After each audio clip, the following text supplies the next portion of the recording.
What if I told you one crypto could outshine Bitcoin and Ethereum by 2026? All right, folks, let's cut to the chase and talk crypto. First up, the big news for Ethereum. My man ETH just pulled a classic move, flipping its 21-day moving average into support. Now, what's a moving average?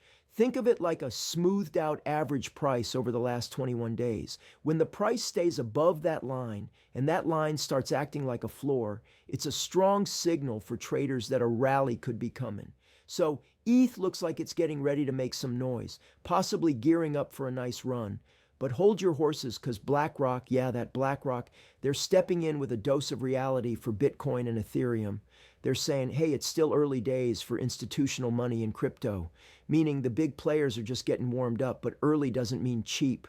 They're talking a long game here, a real timeline for BTC and ETH, suggesting this isn't a get-rich-quick scheme. So if you're thinking this whole crypto thing is a sprint, BlackRock's telling you it's a marathon. This is not financial advice. And then there's this bombshell. CNBC, the big dogs of financial news, they're actually crowning XRP the hottest crypto trade of 2026. Yeah, you heard that right, over Bitcoin and Ethereum. Why? Well, XRP's got its own unique thing going on, especially with cross-border payments. It's built for speed and low costs, which could be a huge deal for big banks and institutions moving money around the globe.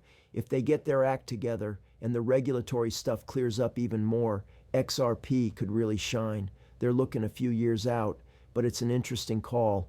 Definitely something to keep an eye on. This is not financial advice. Drop your thoughts in the comments. And if you enjoyed the video, give it a thumbs up. Don't forget to subscribe and hit the bell icon. Thanks for watching. See you next time.